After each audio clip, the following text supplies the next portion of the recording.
Shut up and sit down.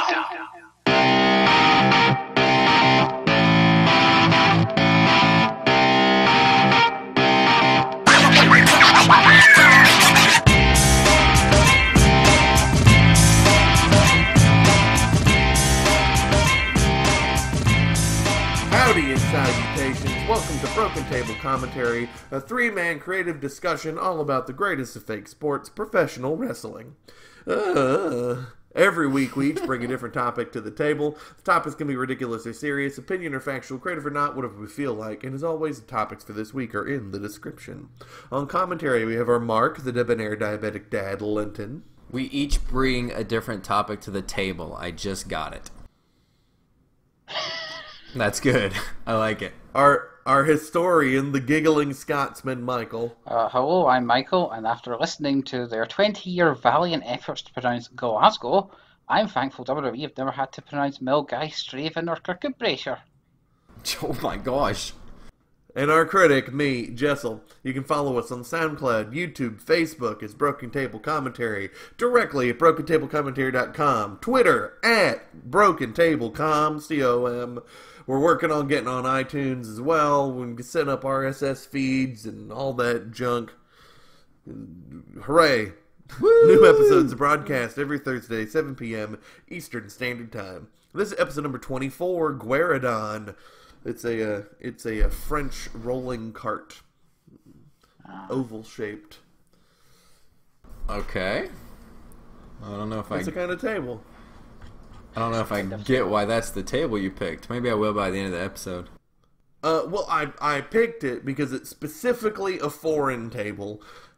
Because we got a lot of things to talk about. Gotcha. Specifically, we have a little bit of foreign stuff we need to talk about. A lot of news this week, just like last week.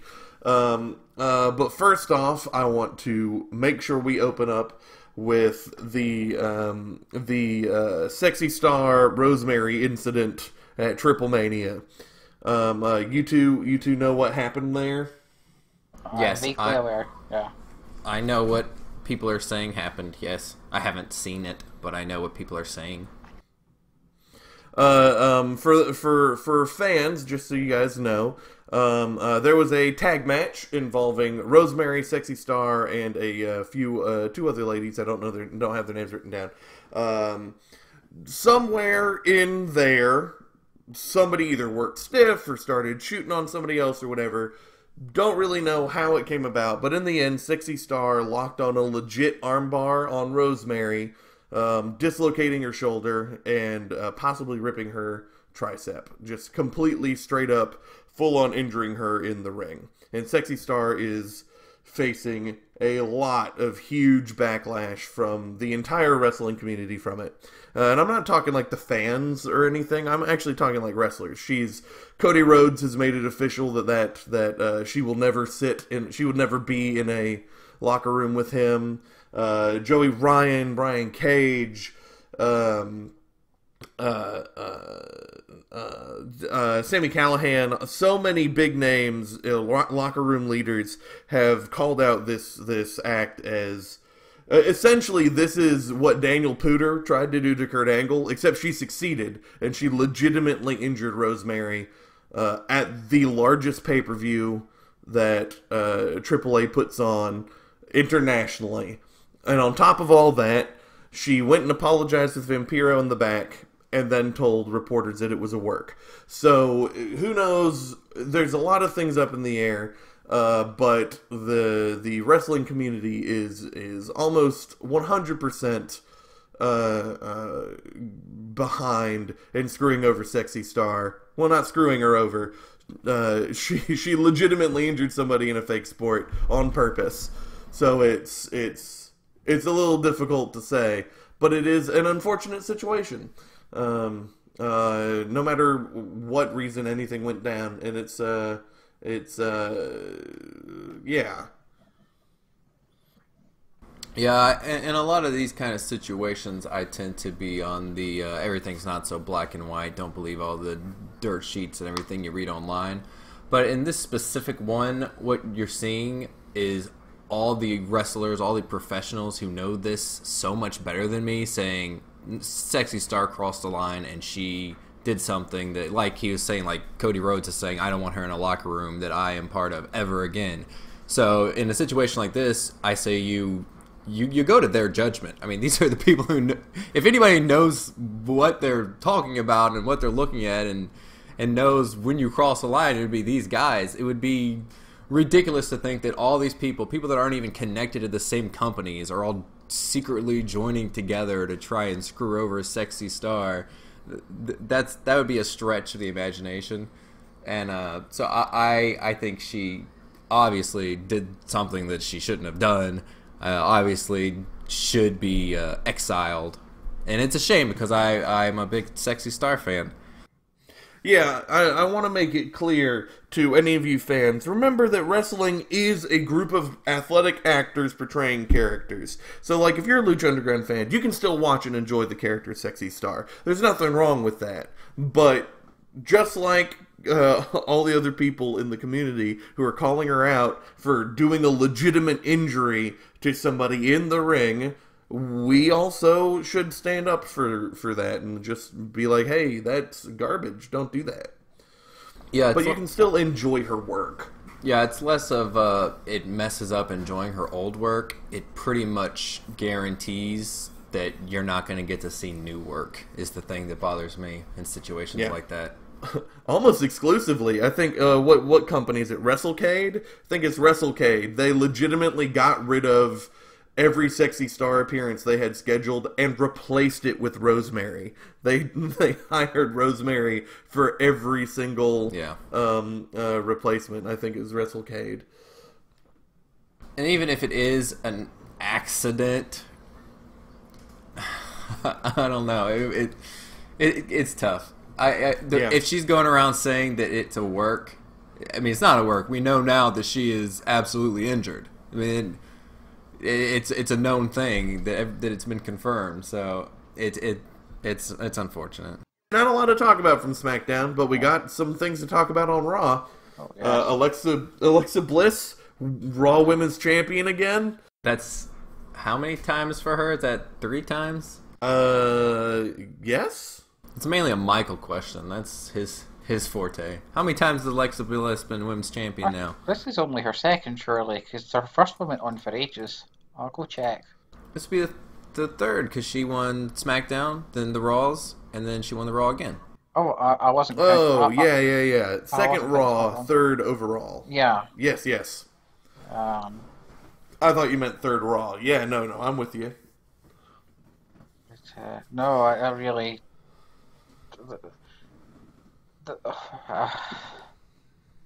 As a Sasha Banks fan, you can imagine how annoyed I get at the fact that she can't defend the title ever. Every single title defense is a title change.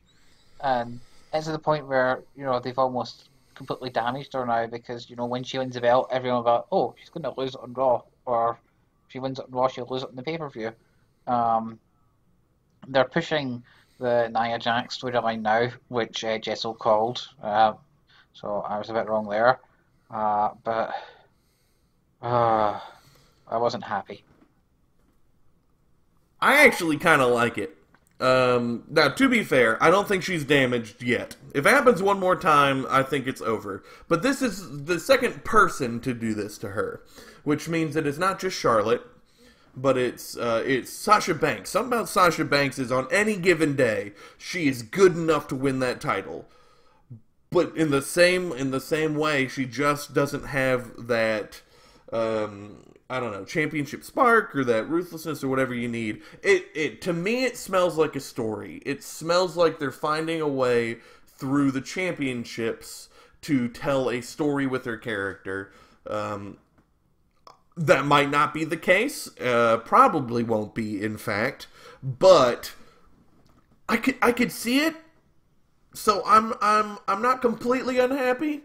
I think there's a better story in Nia Alexa anyway, so it makes sense to put that there. It is very.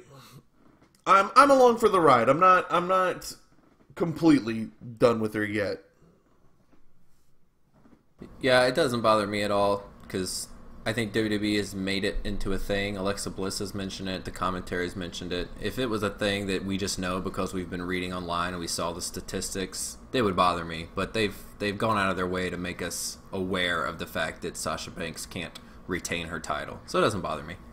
Right, so that'll make it so much bigger when she can, and she does. It'll also make it bigger when she turns heel and becomes ruthless.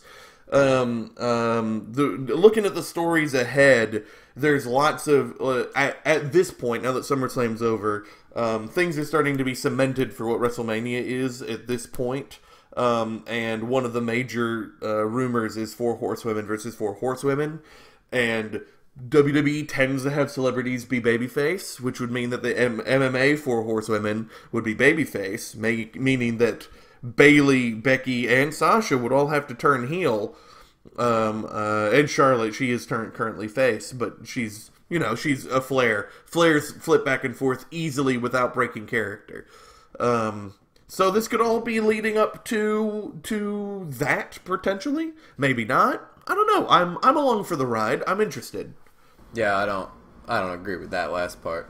WWE, and I love. You don't agree that I'm interested? No, the part before that part. I will say that I love how much you want WWE to care about heels and faces, because I do agree. But you want that so bad for the WWE, and that is how they should be doing it. But they don't really care about heels and faces. If it's going to be a celebrity match at WrestleMania, it's just going to be, we're the girls of wrestling. You guys don't belong here. We're the girls of MMA. We can do anything. It doesn't matter who's a heel or face. That's way more of the WWE style these days, in my opinion. Yeah, I agree, though. They would do it as a spectacle rather than a storyline, in my opinion. Well, there you go. We'll certainly see. We got a couple injuries. Both Samoa Joe and Xavier Woods with a knee injury each. Both going to be out for about a month. I think this is good for Joe. I mean, no injury is good, but it's good for Joe because they were promoting John Cena versus Samoa Joe for a Raw, and that's insanity. That's a pay-per-view, high-money, big-making, big-stakes match, and they were going to throw it on Raw. Thank goodness that there's a reason why they had to save that match. Well, we have no idea if the match would have actually started, or if it would have been a lengthy match. If shenanigans would have happened right at the beginning. But I do understand that, yeah. Yeah. Xavier, he talked about it on the Up Down Down Windjammers live stream he did yesterday. He's perfectly fine. He's in good headspace. He just can't wrestle for about a month. He thought it'd be just a week, but Becky had to. No, it's about a month. He's like, well, all right. Is that gonna mess up my Dragon Con? Nah, you'll be fine. All right, good. And being part of New Day allows for that, for injuries like that to be better for those guys, which is really good. It helps with their longevity. Kofi had a broken ankle and didn't miss any screen time because of it. So, kind of makes me want to see more of the Freebird tag teams floating around. Absolutely. Sanity is doing it now. Or at least I think they are. I think Killian Dane is an NXT champion, technically. It's not just Eric Young and Alexander Wolf. I think it's Sanity. Yeah, I would think so, because even the way they did that tag match at TakeOver it was going to be not Eric Young, and then at the last second Eric Young got to be included. It really makes it seem like that's what they're going for there. Yeah. But we won't really know until they start defending it, so we'll see. Yeah. But yeah, I agree. I like Freebird rule. I think it'd be good. So I was going to say that on Wiki they're down as the free. I could tell you what it says at WWE.com, but I can't find any title history worth a damn on that website nowadays. I only got 2 other things to talk about, and if you guys have more, we'll throw them in. First off is Enzo Amore officially on 205 Live. On Raw, they had him cut a semi-heelish, weird, bragging, make fun of him promo because of him flaunting his ticket for the Mayweather McGregor match on Instagram, or on Twitter, which is funny. It was a decent little promo. And then he had his match with Noam Dar, which Noam Dar worked as hard as he could to get Enzo to a good match, and I think it almost worked. Enzo botched his own finisher, but other than that, it was okay. Then 205 Live, it's there's a real story, a real energy happening with Enzo on 205 Live. You guys see his tag match? Nope. No. He's on the babyface team, but he won with his feet in the ropes, like propping himself up on the second rope by pinning the guy with his feet propped, just straight up cheating. But neither Grand Metalik or Cedric Alexander saw it. So there is a 205 Live finally has something going, some kind of story going with Enzo, and it's very intriguing. Well, that's good to hear. I'll have to check it out, because I've been avoiding it. The other big thing I got is the Mae Young Classic started. We got our first rounds. All 4 episodes hit the WB Network on Monday. I know we haven't all seen them, so we're not going to go play-by-play or anything. But the Mae Young Classic is a big deal. It's super cool, and I just wanted to know what you guys are enjoying so far. Who are your standouts? That kind of thing. I haven't seen much. I saw an episode and a half. So I got to, I can't think of what her name is in the show. It's something Evans, right? The Elring daughter? Oh, Rachel Evers. Rachel, okay, yeah. See, I got to that match. But I really liked Serena. Not surprisingly. She does look at the referee during the count, even when she even cocks her head back to do it. So that bothered me, but everything else about her was really, really great. Jazzy's fantastic. Woo! Love her. I love Jazzy. She's my favy. Let me pull up a list of the names. Without getting a spoiler. The Jazzy Abby Lath match is so good. That match is excellent. Abby Lath, who is formerly Kimberly in other places, if you might have heard of her, she's a great wrestler, and her emotion and her acting is so good in the ring, and they work so well together. That was a good match. Yeah, I really liked her. That was best match of what I have seen. Yeah, it is nice to see Serena back. I can't believe it's been 7 years since she got sacked. Yep. There was a lot of good wrestlers on that show, on these shows. I mean, I was taking a note of the ones that, if I was in charge of the hirings, that I'd consider locks to immediately sign for the women's roster, and I had 16 of the 32. And of the other 16, it was mostly folk who were green and need a wee bit more experience or something. So, I'd say that's a pretty good first round, all things considered. Oh yeah, there's a lot of really good talent in this. I look forward to the matches cranking up to the next level. That's the thing I'm really, really excited for. But there's a lot of these women I am really, really looking forward to seeing more from. Even ones that lost. Yeah. Oh, I mean, there's that Jazzy's amazing. I hope they keep her. I can safely say she lost because it was episode 1. Yep, absolutely. Oh my God, I love Jazzy. She is my favorite. She is my absolute favorite. And there were some folk like Mae Young and Mercedes Martinez that they're now having their first matches in the WWE ring, and it's about time. Absolutely, Mercedes had a great showing. Yeah, I loved her.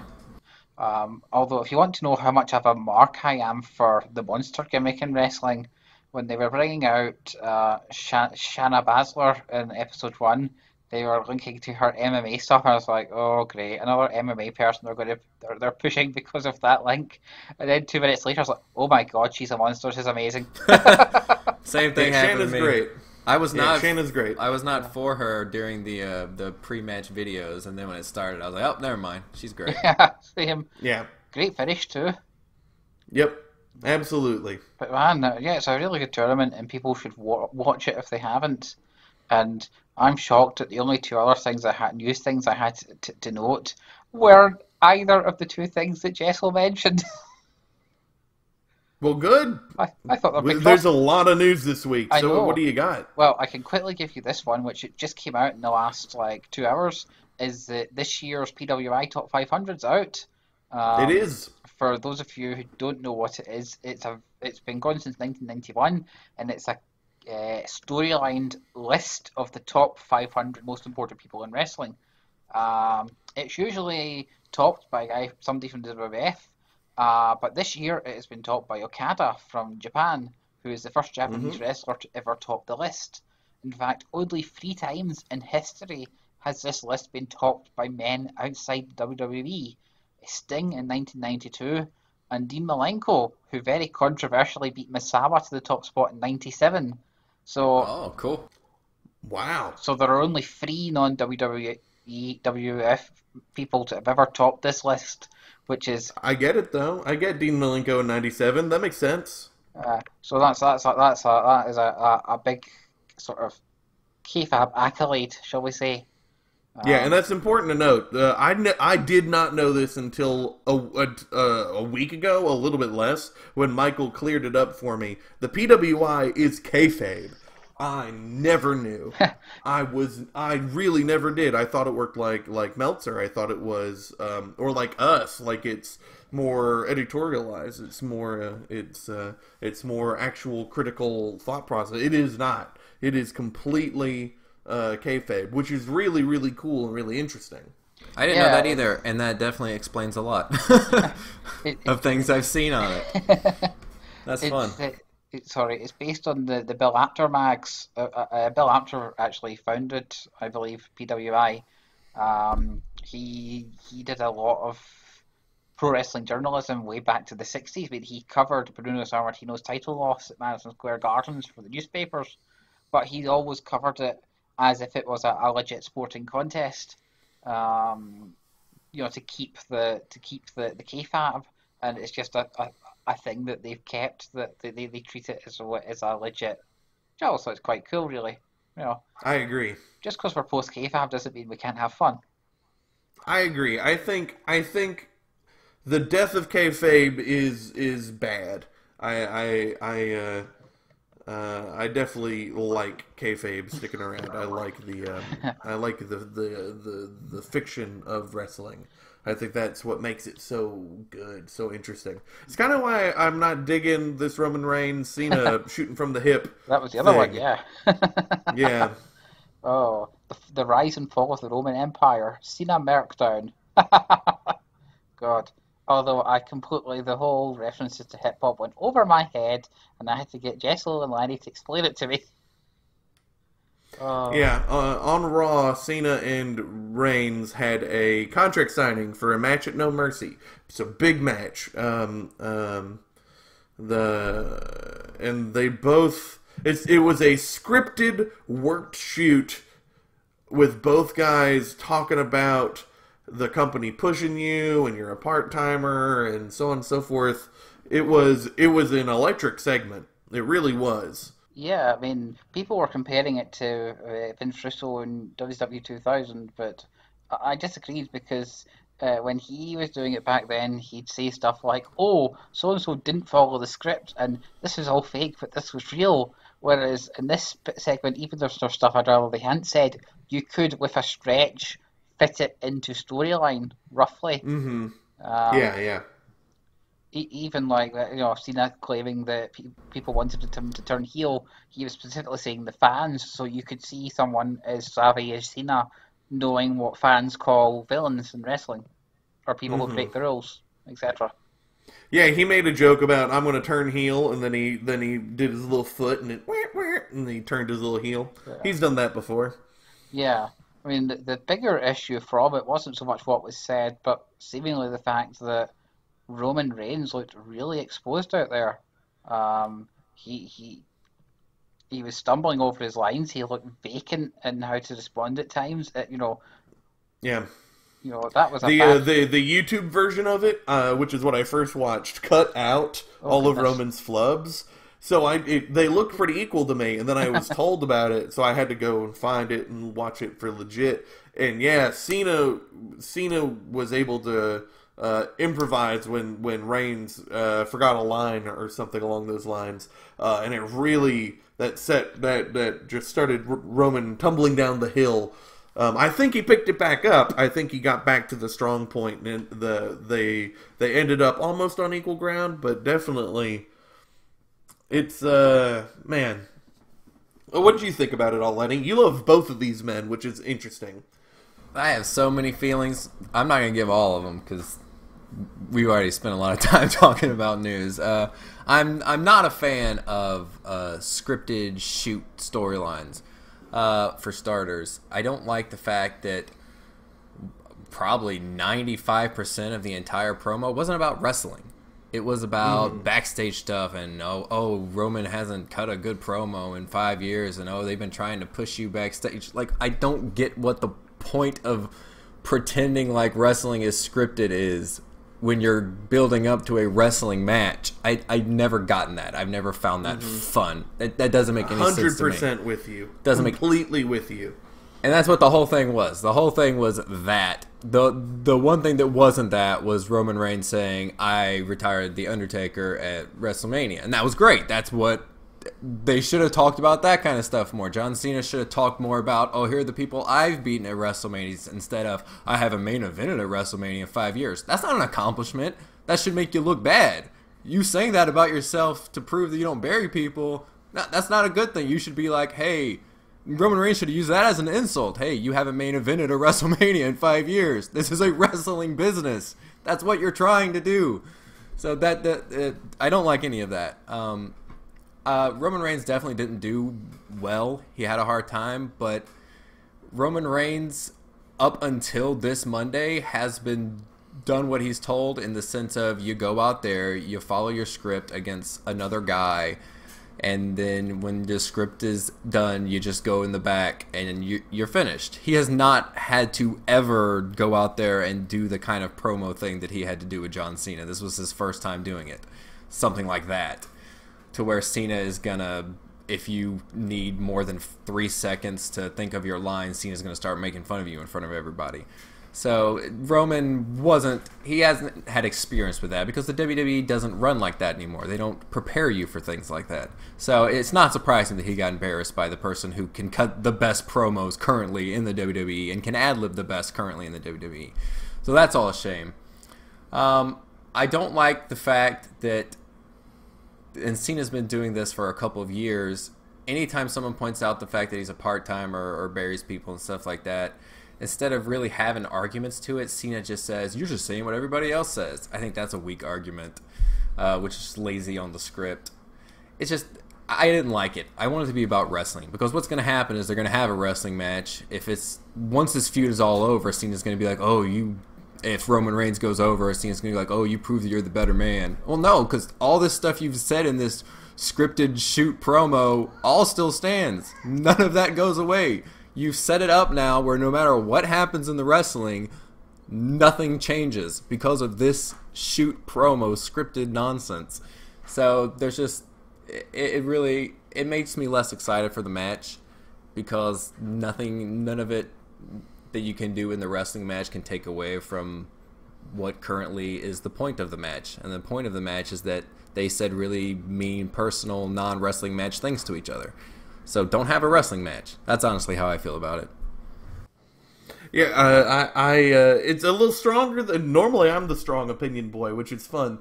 It's a little stronger than my thoughts, but ultimately I think I feel the same way. I think this segment worked. And if they do it again in any way, then all of it will crumble apart. I am interested in the match, kind of.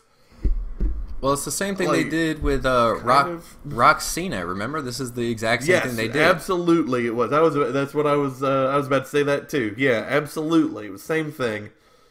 And when we think back on that, do we have fond memories of that match? No, exactly, no. And that's what I'm worried about. That's what I'm worried. I do not. At least the second one, there was a title on the line. It was a bullshit take it from CM Punk just so you can drop it to John Cena thing, but at least there was something they were fighting for in the second match. But that first one, I mean, they were fighting for nothing because they were just insulting each other on stuff that didn't have to do with wrestling. Well, I just don't... Sorry, go ahead. No, go ahead. I was going to say, at least the first one had a dream match about it. Well, not my dream match, but other people's dream match. Whereas the second one basically got in the way of the CM Punk Ryback storyline just so they could have a title match. Yeah. On top of that, the second one wasn't the first plan anyway, because it was supposed to be a triple threat, right? Punk was supposed to actually be involved in the match. Possibly. Something like that. I think that they could probably win me back over because it's easy to win me back over in wrestling when I'm mad about something. But yeah, no more of that worked shoot stuff. I don't want that crap. Yeah, I definitely agree there. I don't like it. Like we talked about with the PWI, learning that that's kayfabe is great and really, really fun. I really like that. I like the fictional sports part of my fictional sports. So when everybody just talks about being the actors they are, that's a different kind of show. Sometimes it works, but for the most part, it just ruins the fake. And I'm fine with the fake. Yeah. Yeah. Oh, I guess we should mention, I got one more thing. Jeff Hardy is #1 contender for the IC title. Yeah. Awesome. And that's really cool. Broken IC title. That'd be cool. Yeah, with the Revival injured, and they wanted to use the Revival to be the ones to actually break awake whatever they're going to do to the Hardys. They need to do something, and Miz has been on fire. His promo skills are right up there with Cena's. Especially his being able to improv and such, which has really impressed me. He's also becoming one of the most important IC title holders in WWE history, which is really cool. Like, finally looking at the stats, I was watching a What Culture video about SummerSlams, and The Miz is, holy crap, The Miz is becoming one of the most prolific IC champions of all time, and that's really cool. What were we just talking about? I'm really flustered after talking about Roman Reigns and John Cena. What were you saying before? Oh, Jeff Hardy.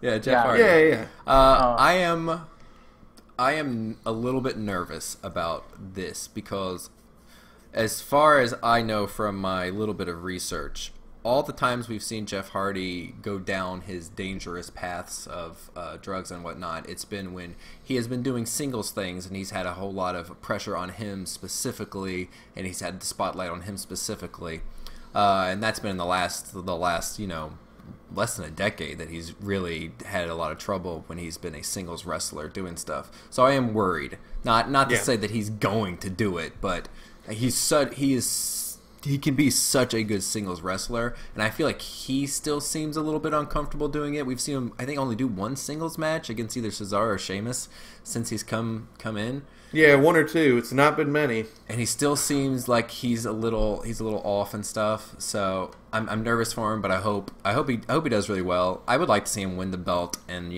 do a whole thing and just do great because I am nervous about it. So. All I'll say is that the Miz's combined title reigns have overtaken Razor Ramon's. Truly, it's a sad day in wrestling markdom. I think we've covered every single ounce of possible news. Yeah? I mean, I could think of some other things, but yeah, we're good. Anything you feel is pertinent? Nah. We're good. Alright, well then let's move on to our first topic. Alright, topic number 1 is mine. At SummerSlam this past year, we saw Shinsuke Nakamura versus Jinder Mahal, that's his name. Sorry, Jinder. For the WWE title on a pay-per-view. And this was the first time that the WWE title has been on... that the WWE title has I can't speak. That Roman Reigns John Cena thing has completely messed me up. I apologize.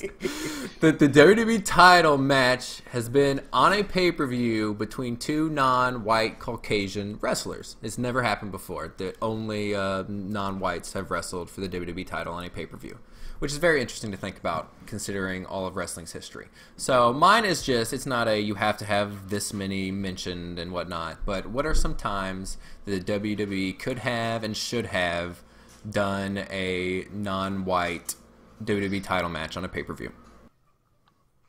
I only got two, but one of them is such a big, weird fantasy dream booking that I don't think it's going to count. But I do have it written down. The should has me going, oh, I can't say this was the should have happened. It shouldn't have happened, but it would have been great. Just a fantasy dream booking for me, and just to make Michael happy. Oh, I gotta hear that. The idea would be that Ricky the Dragon Steamboat won the WWF title. Instead of when he went to WCW and won their title, he should have had a reign. That would have been great. And then that means he could have wrestled Haku. Ricky the Dragon Steamboat versus Haku for the WWF title. That would have been incredible. But I mean, that's not a should. That shouldn't have happened. But it's nice to think about. The two of them were in the company at the same time and competing at main event levels with Dragon on his own and Haku with Bobby behind him, with Heenan behind him. Oh, see, now you've got me thinking of Haku versus the Barbarian title match. The Mega Powers explode. An alternate universe where that's the Mega Powers exploding. See, should have is kind of subjective, so you could have just said that it should have happened, and that answer would have been acceptable. But you answering the question kept saying that it shouldn't have happened, so yep, doesn't count. My brain won't let me say it should, but I like the thought process. One of mine, I've got a couple, goes back to 2011, which goes back, not really applicable. This is changing up a little of the John Cena CM Punk SummerSlam match, which we've talked about me not liking. But instead of having that match, we have Rey Mysterio versus John Cena in the finals of that WWE title tournament that they were doing, instead of doing that on a Raw. Have Rey Mysterio win, so he is now the WWE champion, and then Alberto Del Rio cashes in his Money in the Bank on Rey Mysterio. So it's not like a big old match, but you have Alberto Del Rio versus Rey Mysterio at SummerSlam 2011 for the WWE title. That's one of them. I agree. That's definitely a should. I definitely agree. Thank you. I thought that was a good one. Probably the best one on my list. It makes a ton of sense. Yeah. And it keeps from inflating Cena's title reigns for no reason. And it was one I thought they were going to do at the time, to be honest. Me too, but then they just crushed poor little Mysterio's heart. Good. Whoa! This was one of the times that I was actually liking Mysterio. He was doing some good work that year. I suppose. I did like his feud with Punk, but that was the year prior, wasn't it? Yeah, that was 2010. Yeah, I liked that. I liked that feud. Because Because Punk had his stupid lucha mask, his straight edge mask that was so good. That was when Punk was at his best. I agree. You got one, Michael? I've only got one, and it's got a bit of backstory, and for disclaimer purposes, I actually think one of the people involved is a terrible wrestler. That doesn't matter. Well, so, would I need to quickly recap the Nation of Domination to start off here, assuming that folk listening have... No. Just go ahead. Just Right. cut to the wick. Okay. Cut to the Well, what other phrases where you cut? Cut to the cheese. Cut to the cheese. Well, you see, in mid-97, Farouk was doing this whole thing about how there'd never been a African-American WWE champion, and it meant that they were racist. So Vince immediately cut to Ahmed Johnson, who'd been feuding with Farouk and a really bitter feud for most of the year, a whole year prior. Say, what do you think about this? And he goes, I hate Farouk, but he's right. So this led to Ahmed Johnson joining the nation, etc., etc. And instead of doing anything with this, they had Farouk as a title contender for a couple of weeks and then gave up on it. So what I do instead of that is on the Raw where Ahmed cost Taker a tag match. I'm going to have him cost the WWE title, and Farouk will become our first African American WWF champion, which has a nice That'd be simplicity great. to it because he was the first African American WCW champion. That'd be great. He was also really good. He got a bit old by the time he was Farouk, but he was a really good, enjoyable wrestler. So Ahmed's in the nation, but he's quickly realizing that Farouk's very much still an evil sod. So he explodes in an Ahmedi way, and he starts taking out the original nation one by one. So bye-bye Crush, bye-bye Savio Vega. Oh hey, it's PG-13 again. Oh no, somebody's powerbombed PG-13 through 17 tables. Oh man. So we finally get Farouk beat Ahmed Johnson at SummerSlam, and Ahmed wins the belt and ends the whole nation storyline, which leads to Farouk rebuilding with, say, The Rock later on, as what happened in real life. Because that whole story, like the way this, like once you start building on a story like that, you have to finish it, or it is a massive elephant in the room. They left the elephant in the room. Mostly because Ahmed constantly injured himself. Yeah, I'd take the belt off Ahmed immediately because at Ground Zero, Bret Hart defended against the Patriot. Just have Bret Hart beat Ahmed Johnson, and you've got the screw job all set up there. Plus, it was the hottest storyline in the company, apart from Bret Austin, which didn't get the belt, and Kane, who hadn't debuted yet. So just fixing a big issue in that part of the tier. I love Farouk. I'm a big fan of Ron Simmons being the first black man in both major American companies to be that. That just makes sense. Yeah, I love it.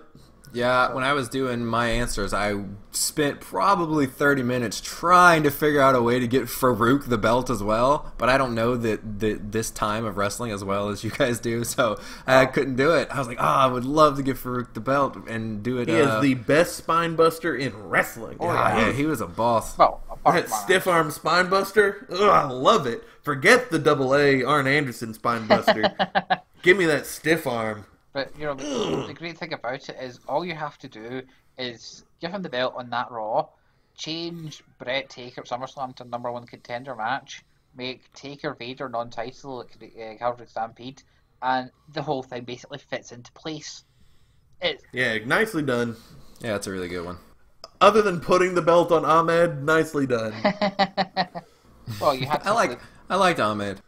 You had to have the face win at some point in that storyline, otherwise it would stretch on for another 2 years. Have him do a Luger, win by count out, and celebrate, but he doesn't win the title. Luger. Just don't put the title on that injury prone botch machine. I wonder if you mention Lex Luger as much as Michael mentions Mr. Perfect. I'm gonna have to go through every episode and figure out. It's entirely possible. Figure out which one's mentioned more. I'm about to mention somebody else I mention all the time because my other one, which is a should and absolutely should have happened, is The Rock versus Eddie Guerrero. They had an amazing non-title TV match on July 22nd, 2002. It is an incredible match. It's such an incredible match. It's on Eddie's DVD sets. It's on The Rock's DVD sets. It's a magical match in a can. But they never did anything else with the two of them. They crossed paths a single time, and then they both flitted off into opposite directions. The two of them could have had just the best feud for the title. Have Eddie just steal the belt. He loses the match and he steals it and just runs away. And then there's a feud. It's perfect. He lies, he cheats, he steals. He stole the belt. Oh, it's mine now. I'm the champ. No, you're not. The Rock is all mad. Blah, blah, blah. I don't know what you'd do, but I want 18 more matches of them. It would have been so good. But the two of them never actually had a title match. So yeah. That's my biggest should have happened. I thought Michael's was my favorite, but that's such a good one because that match is so good that they have. Mm-hmm. That is such a good match.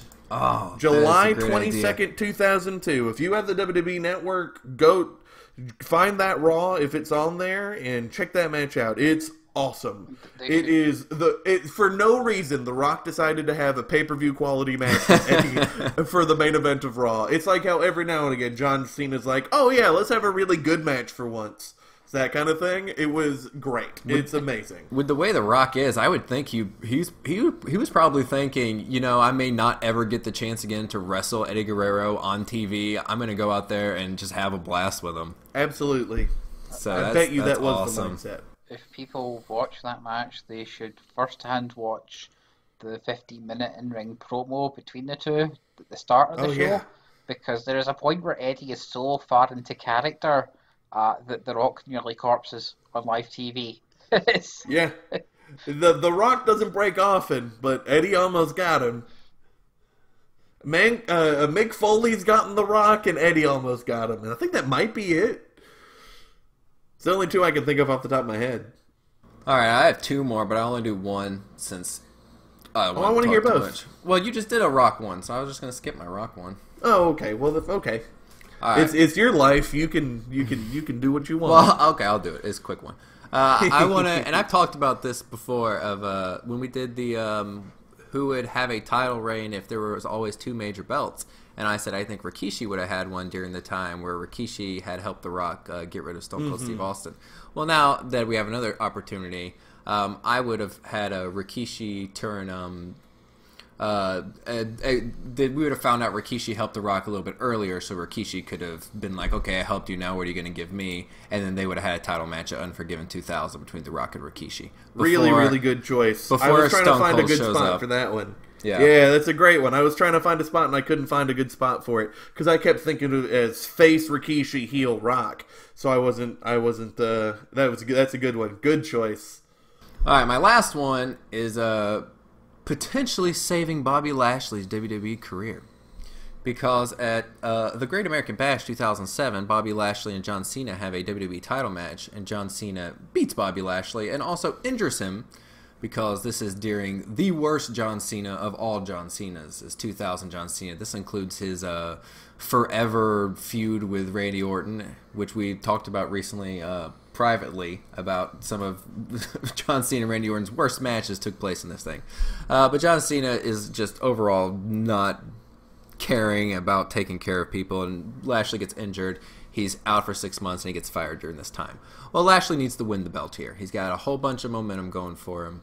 The crowd's behind him. He has his best match in the WWE is this match. He's really and I love Bobby Lashley, which is the most important thing to mention. Those other things I said about him having a great match might not be true. I might just love Bobby Lashley.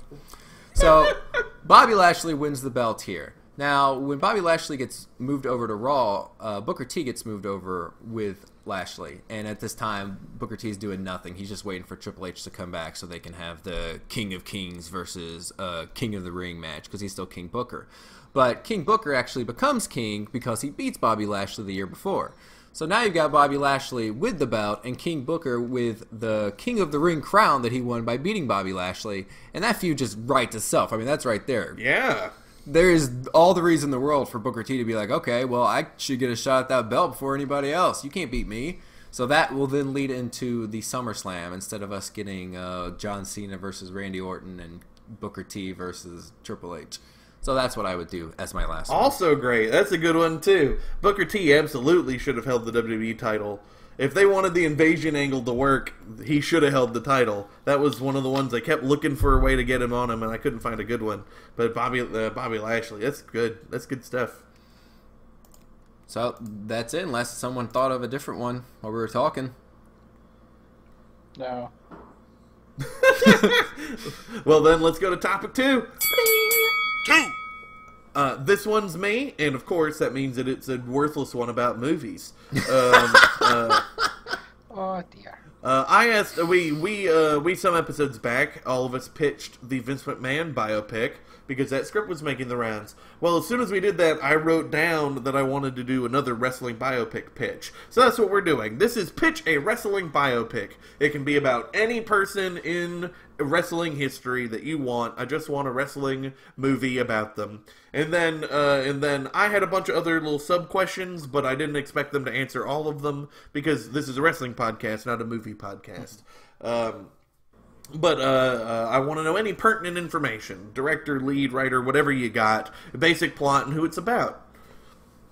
Yep, I got most of that. I'll go ahead and start us off since this was my topic. So one of the most interesting characters in wrestling history to me is Nick Patrick. He is a referee in WCW. He was they had an amazing storyline with him in the NWO. Where was he purposefully calling matches badly to favor the NWO or not, and so on and so forth. It really helped the NWO storyline stuff. It was really, really cool. And I've talked about Nick Patrick in referees before. I love a great referee, and I think his story is in wrestling makes a really incredible story. But I don't want an Oscar quality film about Nick Patrick. I'm not looking for Daniel Day-Lewis to be Nick Patrick. So I came up with a kind of off the wall idea, but this is my Nick Patrick biopic. I'd call it Black and White because NWO referee shirt and call it, it's all black and white, but like Nick Patrick, he was kind of in the gray. I thought that was a real clever title. I want it to be a Lonely Island film. The guys who made Hot Rod, the guys who made Pop Star, Never Stop, Never Stoppin'. I want it to be a clever, heartfelt biopic comedy. And I think it'd be incredible. Have Danny McBride play him. I don't know if you guys know Danny McBride, but he looks just like Nick Patrick to me. And I think he'd do an incredible job.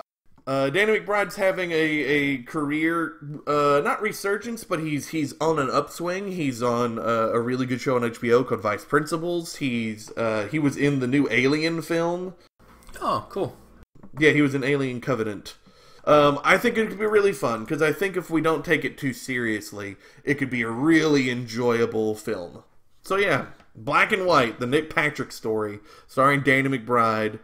Yeah, he does look a bit like... I looked him up because your thing didn't work. I have seen him in one or two things apparently, but nothing that's stuck in the mind. So. Did you say who? Oh yeah, you said. I'm assuming Lonely Island. They write and direct all their. They write and direct. Okay. You said it was a Lonely Island film, so I assumed, but I didn't know that's what that meant. Yeah, and on what in a perfect world, I would have current wrestlers doing that era wrestlers. I'd have John Cena play Hogan. I'd have Xavier Woods play Booker T. Current guys playing old WCW guys, because I think that'd be really fun. It's a fun way to have the right body types and guys who know the business, but not actually having those guys and not having, I think it could be really fun. And those movies are kind of a comedy, celebrity fests anyway, so I think it'd work. Cool. Well, I basically had an idea, and then I've written sod all for it because I was like, your thing is like, who wrote it? I haven't a clue. Who did this? Who starred in it? I haven't a clue. Well, that's fine. So I've literally just got the idea and a brief surmise of the bookmarks of the story. And yeah. What is it? What is the it? idea is, I'm on bated breath. The idea is Bruno, directed by Martin Scorsese. Oh, rock on! That makes sense. Because we start with Bruno Sammartino being young and carefree as a child in Italy, and then the Nazis arrive, and the first 20 minutes or so of the film is them having to escape the Nazis up this mountain, which is how he started his life. Then he moves to America and he starts training in sports. He gets into wrestling. He becomes the WWF's top guy, and then we dramatise heavily his fallout with Vince Jr. And the film would sort of then go on with him getting older, and they could also do a big thing about his fallout with his son too, because there's lots of dramatic potential there. Although now I said that, I hope they talk now, because otherwise I've sounded like a complete arsehole. And the whole thing finishes with him sort of making his peace with Vince and Triple H and getting the standing ovation at Madison Square Garden for the Hall of Fame ceremony. Yeah, no, that's a great one. I think that's a great idea. And if you think about it, Italian American in pro wrestling, you know, that's essentially a Martin Scorsese film already. Yeah, definitely. So yeah, that's all I've got. You know, it'd be cool. I think Triple H would do a great job as Bruno. He kind of has the same body type. He has I think he could do it. I think he has a distinct nose, like Bruno's nose. You know, that'd be cool. But no, literally all I had was the idea of Scorsese directing a Bruno biopic, and I love it. That's where I gave up on ideas. Hey, that's good. I love it. Now, your initial question, is this supposed to be a kayfabe thing about wrestling, or like a behind the scenes thing about wrestling? Biopics of fictionalized history, kind of like how Lincoln was a fictionalized biopic of Lincoln's life that Daniel Day-Lewis played. Yeah, not documentary. No, I understand that, but like your answer was like about mainly about Nick Patrick's NWO stuff that happened, you know, as a storyline in WCW, and then his was kind of like the background of Bruno. So I was just wondering, like, when you asked it, which one you were more leaning towards. But I'm assuming you meant creative freedom. So yeah, creative freedom. Though I would have the Nick Patrick thing be partially the real life and partially the kayfabe. Do both. My film is called Boys Club. It is written and directed by Patty Jenkins, who, when I looked it up, I was looking her up because I wanted to remember who wrote and directed the film Monster, about the the prostitute serial killer, which is a biopic.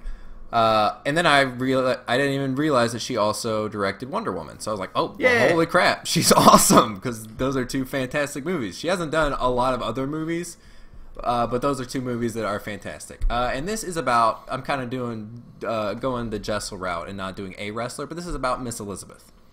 So it follows her success in being such a huge image of wrestling and not being a female wrestler, and how she's able to fit into the boys club of wrestling and everything. And then of course it also follows everything that happens with the drugs and whatnot that leads to her passing away. So it would be way more serious of a movie than the other ones mentioned, which Patty Jenkins is. If you haven't seen Monster, it is very, very intense, and the script, like when I came up with this idea, I was like, man, whoever wrote that movie is so good for this.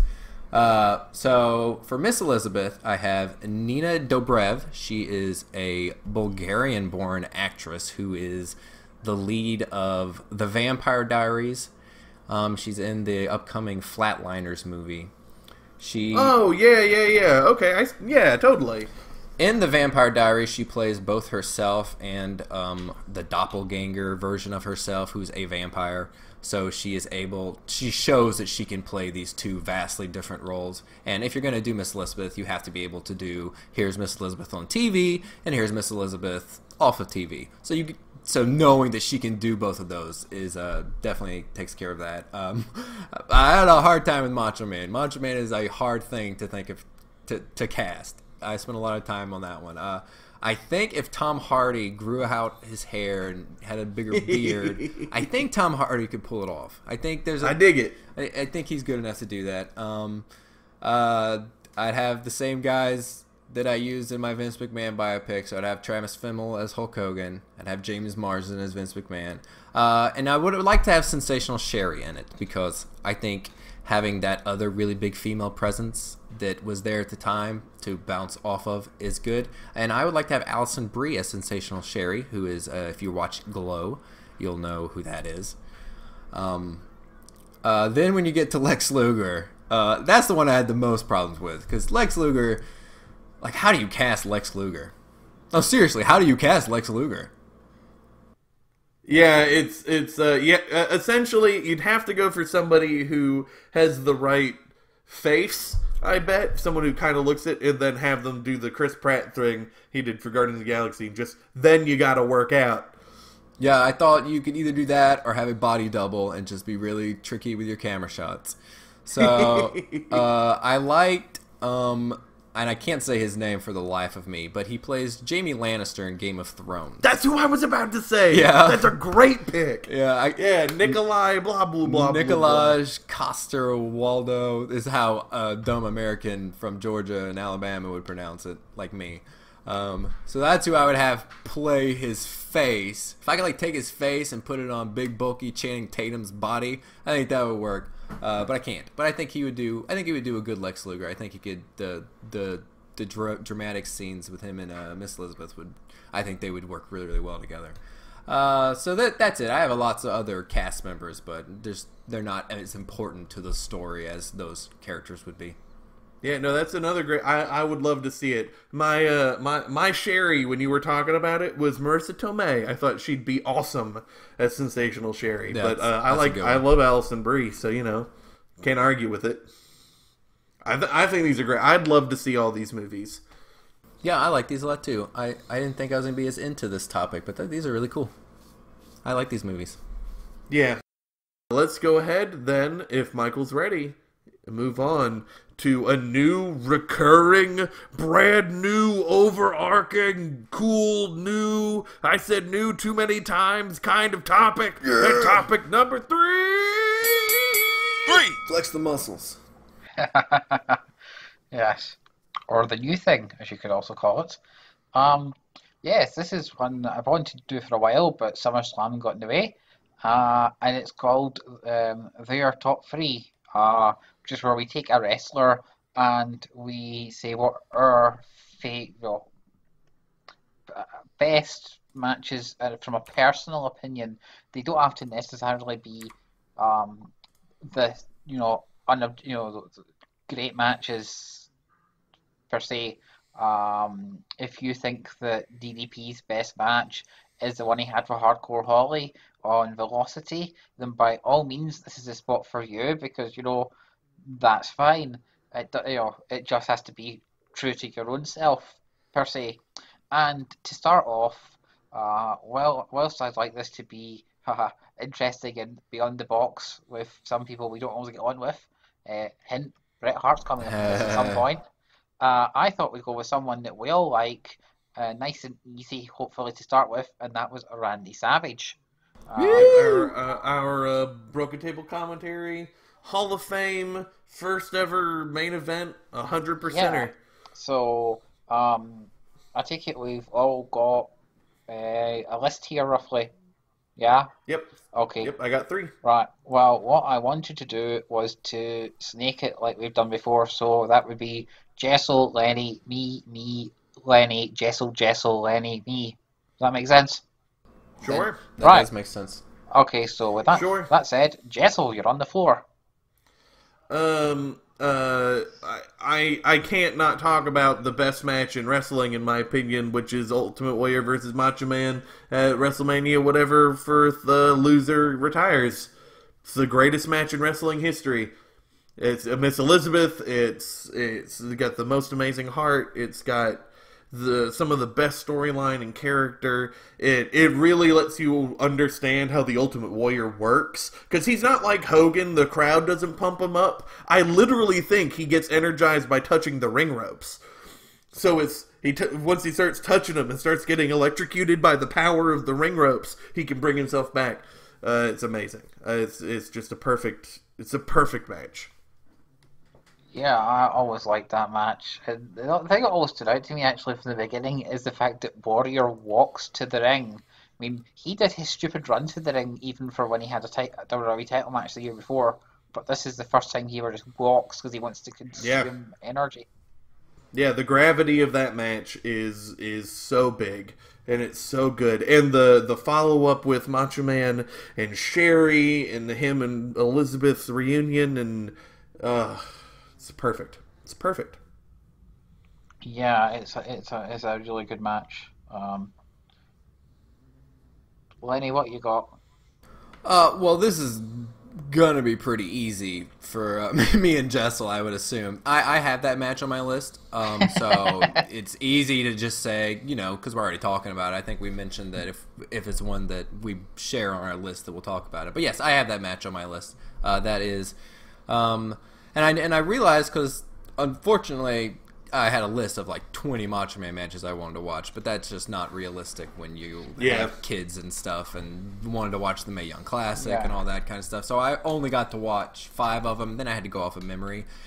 And you forget how much of a spectacle the WWE made their matches. Like I watched some of these Macho Man WCW matches, and there's some good matches, don't get me wrong. But man, you watch something like Macho Man and Ultimate Warrior at WrestleMania, and you have chills almost the entire match. Like, it's crazy, and I forget that because I don't usually watch them back-to-back like that. And this was definitely an example of that. It is just a wonderful match. Macho Man absolutely brings out the best of Ultimate Warrior and Ultimate Warrior's entire career, which is saying a lot considering before Ultimate Warrior's passing, all the terrible things people said about Ultimate Warrior, Macho Man absolutely brought out the best in him. Side note, that feeling I got during Abby Lath versus Jazzy Gabert during the Mae Young Classic. The crowd got it. You can feel that amazing power and spectacle of that match. It was that same feeling that I've missed in wrestling for so long. It's probably part of the reason why I love them so much, why I love that match. Yeah, it was a good one. So is that the one you were going for there, Lenny? Yeah, I mean, it's on my list of 3, so... Is this supposed to be a top 3 or just 3 that we love? It's just 3 you love. 3 you love. Yeah. So if they're your top 3, that's cool, but if they're just ones you feel you wanted to chat about, that's fine too. I'm relaxed. Well, strangely enough, I also had Warrior Savage on my short list because, you can't avoid it being one of the all-time great matches. Yep. It's kind of why I started with it, because I figured all 3 of us would have it. I mean, there's so much I love about it. I love the fact that it ends kind of slightly anticlimactically to the point where Thingy Bobby Heenan is midway through a sentence when they suddenly realise it's a free count. And even then, if you look back at it, it has all been set up, so it's not like, a roll-up Kelly finish. It is it fits within the story of what they were telling. I love how essentially they call back on everything heelish that Savage has done over the past couple of years, and it all comes home to roost for him within the space of 20 minutes. It's just a really great match. And Lord, you know that I'm not a big Warrior fan at all, but so when I say a match with the Ultimate Warrior and it's one of the best WrestleMania matches of all time, I like to think that's saying something quite. So yeah, that has to be in my top 3. The other one that I was watching earlier, which I was kind of humming and hawing, or should I mention it? Because it's a really great match, but I hate the finish. But I thought, otherwise, if I don't mention it, I'm probably going to bring up something really obvious, and this will just be the top 3 obvious elephants in the room.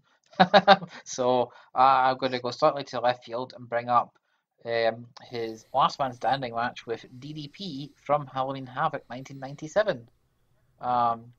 The setup for this is that it's a Last Man Standing because they've had quite a bitter feud, and Savage is the older but better wrestler. DDP's the champ who'll never say never, but Savage also knows that DDP has the diamond cutter, and if DDP hits the diamond cutter, it's all over. So, and he also knows that DDP can hit this move out of anywhere. So you've got all these points where Savage has been scouting this move.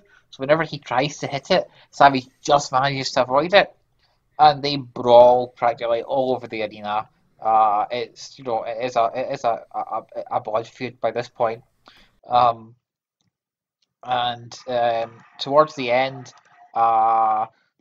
DDP finally hits the diamond cutter on him, but then NWO shenanigans kind of spoil the ending of the match slightly. But it's a pretty damn good match between two folk who are meticulous in how they lay their matches out. Yeah, that was one of the matches. I watched this morning actually because that was on my short list. I really because like you were talking about the story of being he can hit the diamond cutter. The commentary does fantastic in that match of keeping you reminded of how important the diamond cutter is. And Macho Man's scared of it the whole time, and he's working on the DDP's ribs too, and that's a huge part of the match because he's got the ribs taped up. Yeah. And Macho's been going after them. Like that's like his the way he thinks he's gonna be able to win the match because it ends with Sting coming in, right? Not Sting, but fake Sting. Sting coming in and hitting DDP or Macho Man, DDP in the ribs with the bat, and that's what gets him to just be like, okay, I can't go on anymore. So there's a lot of little story elements in that match that are really good, but the reason it didn't make my list because it's unfortunate because it just falls into the fact of at that time how many matches in the WCW ended with ref bump, NWO interferes, NWO wins. That just sort of was the formula for everything, so it bothered me a little too much that's how that match ended. So, but up until that being the same ending we've seen too many times, that is a really, really fantastic match. Yeah, the finish really annoyed me, but then I decided that essentially that is 30 seconds from a 20-minute match, so... No, I agree. But... It is my, because I had a 3, it is number 4. So it didn't make my thing, and it's number 4, so that tells you how much that I still like that match. It was a lot of fun. I think I'm next. Yeah, I could just hear Jessel typing away in the background. I thought he was going to say something. I have to save it. Well, yep, you're up next, Lenny. Okay, well, let's jump back on the Macho Man Ultimate Warrior conversation because I've got another Macho Man Ultimate Warrior match to talk about. Right. I've got Macho Man Ultimate Warrior from SummerSlam 1992 on my list as well. Yeah, we talked about that not long ago. This is a match that I guess a lot of people could complain about the ending too, but man, I love the ending of this match. It is a title match that Ric Flair and Mr. Perfect get involved, and there's this whole questioning of because they've put it out there that they're going to help one of them, that they're going to get paid off to help one of them win the belt, which no one paid them off. They're just trying to cause drama, and they're trying to get into the heads of everybody because Ric Flair is angry that he never got a rematch for his title. So Ric Flair and Mr. Perfect do a lot of interference and messing with the match and everything. And there comes a point at the end where Macho Man has the chance to beat Ultimate Warrior. Ultimate Warrior is laid out because Flair hit him with a chair. But then he realizes, wait, I didn't knock him out. I can't win like this. This is not fair for me to do this. I'm not going to do it like that. And so instead of going for the pin, he jumps after Ric Flair and ends up getting knocked out by Flair and loses by a count out because he decided to go after Flair instead of go for the win. And so he loses by the count out. Ultimate Warrior wins, but he gets to keep the belt. And it ends with Warrior helping Macho Man to his feet and bringing him the belt and handing it to him and pulling his hand up in the air, and the crowd's just going wild, and it's just so emotional, and it's such a good story, and it's such a great continuation of the Flair Macho Man stuff. Like, emotionally, it is my favorite Macho Man match. Not from a wrestling perspective, I don't think it's as good as the WrestleMania one, but man, it is an emotionally taxing, fantastic match. Yeah, we talked about this when we talked about SummerSlam title matches. I love it. It's my number 4 on my list. It's my fourth one. Yeah, it's beautiful. It's a really good match. And as I say, anything that makes Mr. Perfect really important is always fun with me. But I know, and the finish works because it worked storyline wise because there's Ric Flair used the injury to win the belt 2 days later. So yeah. And we got the Macho Maniacs for, I don't know, a couple weeks before Warrior was gone, unfortunately. But, which spun on... You got a couple weeks of the Macho Maniacs, which were great. Which spun on Mr. Perfect's face turn, so hey, it's all good. I just love matches where at the beginning the crowd obviously is cheering for one guy and booing for another, and then by the end, both guys are getting cheered, and that was just great. Yeah. Great match. Mm-hmm. Absolutely. Yeah. You guys, you talked about DDP Savage at Halloween Havoc. Well, I want to talk about their first one, the Falls Count Anywhere at Great American Bash. That one made my list. I like the Halloween Havoc match, but that finish does hurt things for me. Whereas I love the Falls Count Anywhere match at Great American Bash 1997. It's the beginning of the feud. They feuded for months on end, and tag matches and split ups, and the Giant Lex Luger get involved, and it's amazing. It's so good, and I believe it all starts here. It's a phenomenally fun, big, sprawling match that a lot of the moments in this get paid off in that Halloween Havoc match. So there's a lot of callbacks between the two, so you can watch both, and they make a nice little sandwich of a great little story, and I love this match.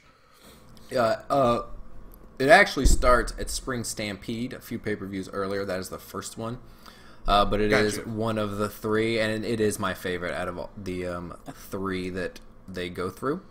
So if if the Last Man Standing match is number 4 and this one's my favorite out of the 3, obviously that means this one is also on my list.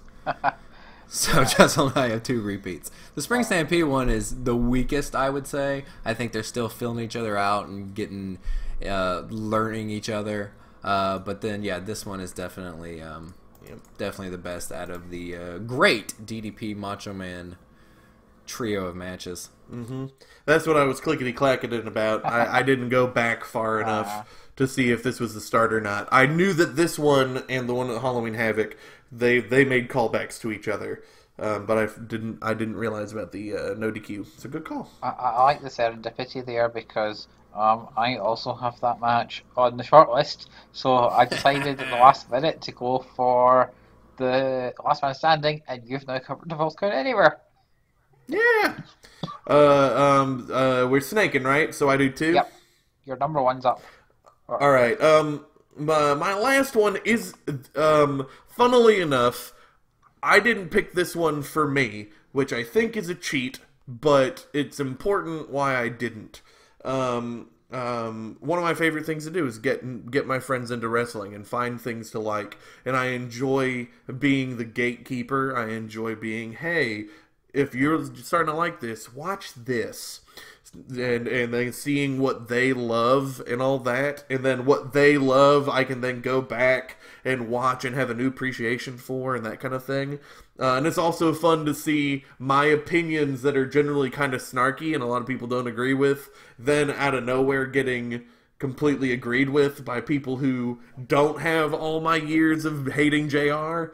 That kind of thing, and they're going, man, that guy's doing a real bad job on commentary. It's like, hey, I didn't even make you say that. You thought that too. So it's always fun to do that. So one of my friends really got into wrestling out of nowhere. He came to a pay-per-view. I don't even remember which one, but it was out of nowhere. So I handed him you can hear me shiggly shaking it. My Macho Madness Randy Savage Ultimate Collection set. Because like, you'll love Macho Man. If you want to get into wrestling, Macho Man has the best arcing stories and great matches, and you'll love it. And I thought we'd be able to talk about the match that I think is the best match of all time with Ultimate Warrior. I thought we'd talk about DDP. But when I talked to him, the match that stuck out to him the most, his favorite match, was Macho Man Randy Savage versus Bruno Sammartino, and it's real early on in the set, but it was in the Boston Garden in January 3rd, 1987. It was an Intercontinental title match, and that is the match that captured his imagination the most of any of these matches he watched. And he watched the whole thing, and it was the one that got him going because he loved the storytelling. He loved that Bruno was clearly limited in the ring, but Macho Man made it look like the legend he was, and he'd never seen a Sammartino match. So all of this he's learning just through one match, and it's I went back and I rewatched it, and I don't think it's an amazing match, but the emotion and character and story in it and what Savage does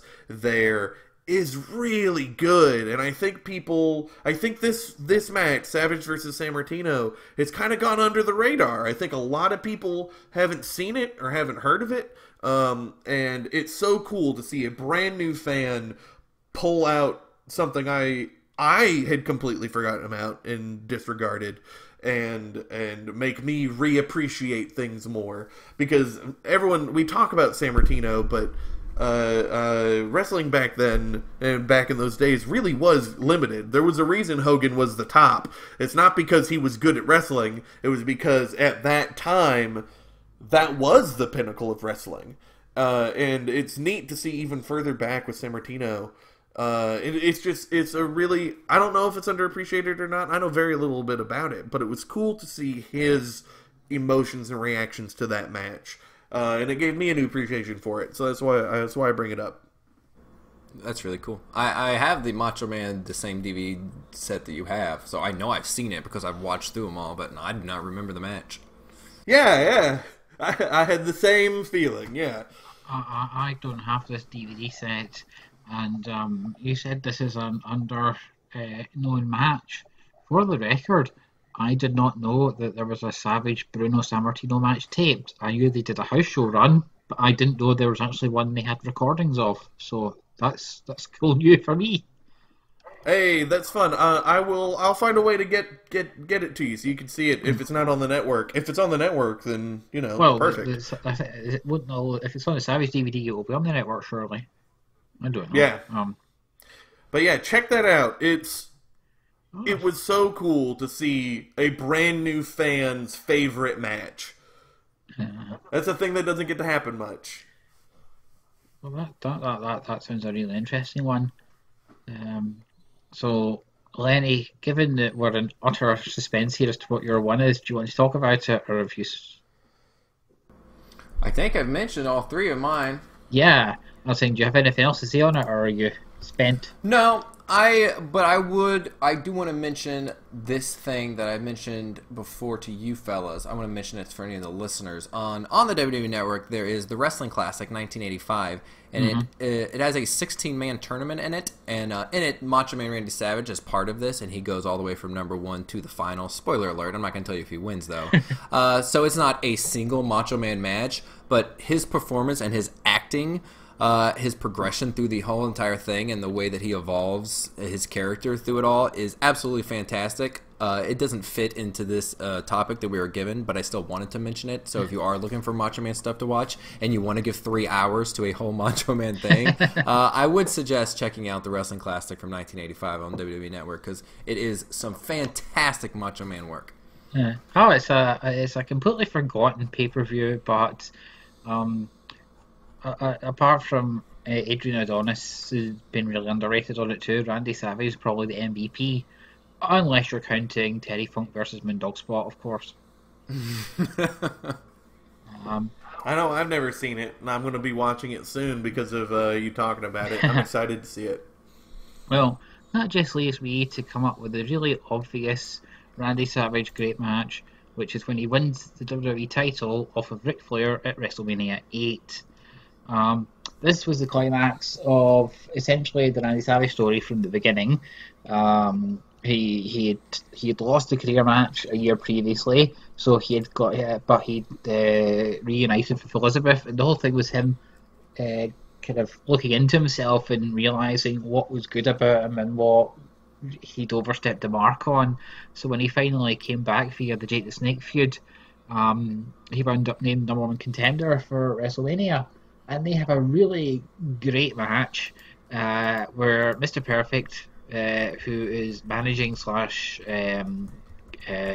pestering for Ric Flair's sake, interferes every time because they are focusing on the fact that Macho Man is a complete nutter who will go off the handle. And every time they set it up for him to lose his rag and thus the title match, and Randy Savage just he gets inside himself and chills enough so that he can win the belt. It's like the climax of, every time he went wrong, here is him channeling his energy for the greater good. Plus, it has the great goosebumps moment for me of when he's won the belt and Elizabeth's coming and they manage to chase away the Heenan faction, and Howard Finkel just goes, "Your winner and once again WWF champion," and the crowd just go absolutely apeshit. It's just This was my number 5. it's just a special moment in a great match.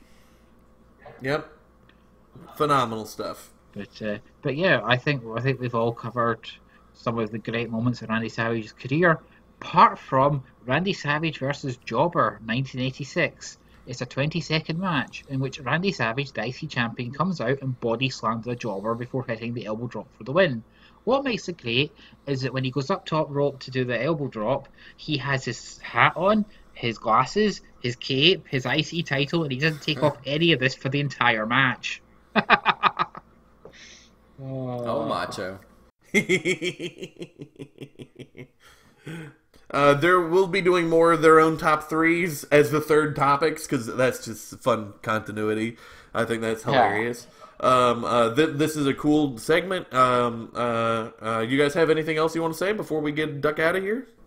Nope, I don't think so. Be sure to check out our new gaming videos up on the YouTube exclusives. Yeah. Yeah. We currently only have 1 up and 4 banked, but we're trying to find time to get more recorded, because I'd like to have a couple come out a week eventually. It's a lot of work, but this is what we're supposed to be doing. Yeah, and feel free to follow us on Twitter, where you can get news on latest episodes and when this YouTube game show comes up, and also you can get my really bad jokes. Haha. That's right.